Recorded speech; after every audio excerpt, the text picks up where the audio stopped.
Hi, this is David Kessler with Studioscopic, and I was the animator on Pomplamoose Invisible People, along with Hannah Clair, who was the director and illustrator. I thought it might be fun to just take a quick look at one of the scenes and show what the process looked like from the storyboard phase up until final export. So let's dive in.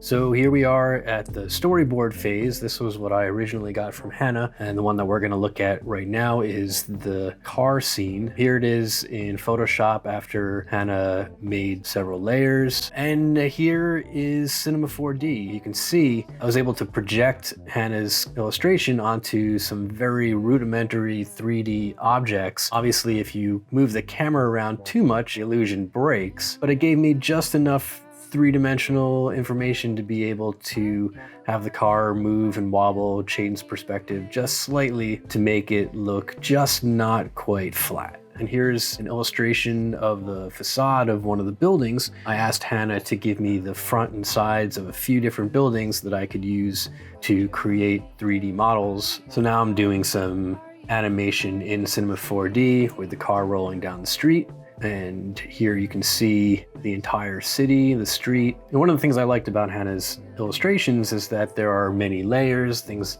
aren't completely lined up all the time. So I tried to replicate that in 3D software. I think that really adds to the character. If I do a quick interactive render of that, you can kind of see how Hannah's original textures kind of pile up and create something similar to Hannah's illustrations.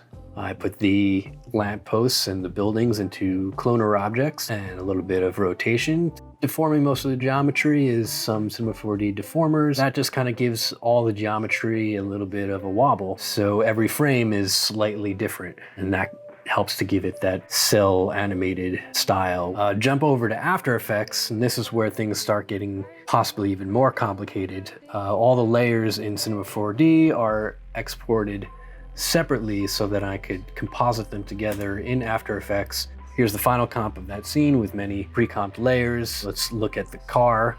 This is what the car looks like directly out of Cinema 4D that I'll put into a pre-comp and then start applying the layers of all these different textures. Hannah made the textures and I looped them. We'll go back to the final comp, and then there's a bunch of layers that weren't in Cinema 4D. Those are 3D layers inside of After Effects, like the smoke from the tailpipe. As a lot of the things in this project, they are looped and then made into 3D layers that gets composited into the scene. And then there's texture layers on top of that that's creating a lot of the light effects and the shadows. And here is the final scene all rendered out and put together.